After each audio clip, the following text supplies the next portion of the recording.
one day somebody does something unspeakable to someone else, to someone you hardly knew, and you do something about it, because you can. This story comes to us from KXAN. A former Austin police officer exonerated last week will soon be eligible to be employed again as a Texas peace officer, according to the Austin Police Association. Now, on December 30th, the 7th Court of Appeals ruled in favor of Officer Christopher Taylor and overturned a deadly conduct conviction stemming from the 2019 deadly shooting of a man in downtown Austin, Texas.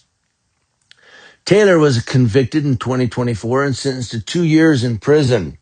The Austin Police Association said the revocation of Taylor's license has been rescinded and that a few more administrative steps need to take place until that license is officially reinstated. Now, during a press conference about the exoneration, Austin Police Association leadership said it was the association's position that Taylor should get his job back at Austin Police Department. APD told KXAN last week it was reviewing the details of the case with the city attorney's office. The police chief said, "I am aware of T. Cole's decision and will be coordinating with the city attorney's office regarding the next steps." That was Austin Police Chief Lisa Davis. Taylor was convicted by a jury in the 2019 shooting of Maurice De Silva.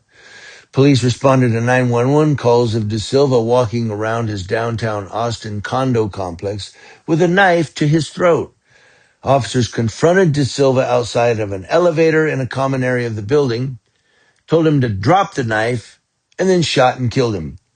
Taylor and another officer, Carl Crisia, fired guns. Another officer fired a taser. The Travis County District Attorney's Office dismissed a case against Crisia in November. During Taylor's trial, prosecutors argued the use of force was excessive and De Silva was undergoing a profound mental health episode, so police did not need to shoot him. He had a knife to his own throat. Taylor's attorneys argued he acted in self-defense as well as the defense of others. The jury deliberated for about 4 days before entering its guilty verdict. Taylor was convicted in 2024 and has been out on appellate bond since then. He said, "We are disappointed by today's ruling, but we believe a civil jury will see this differently," said the Smith and Vinson law firm. Those are the attorneys representing the family of De Silva in a civil case. They said, "Unlike the criminal system, a civil jury won't be constrained by laws that shield officers from accountability for excessive force. Society demands better conduct from its police. The De Silva family deserves justice, and we intend to get it." That's the law firm that said that. They said the civil case has stalled for years as the courts has waited for the outcome of Taylor's appeal process, and attorneys hope the stay now gets lifted so they can proceed.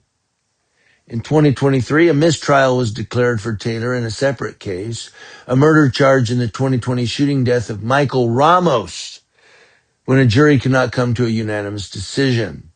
A subsequent grand jury reviewing the case moved not to re-indict Taylor on that murder charge. So this guy has killed at least 2 people, this soon-to-be, again, cop, killed this Ramos, and then this De Silva, and he was convicted on the De Silva, and then on an appeal, it was overturned. He's exonerated. Now he can be a cop and kill someone else. You know, hey, they say 3's a charm, right? Is that what they say? Three's a charm.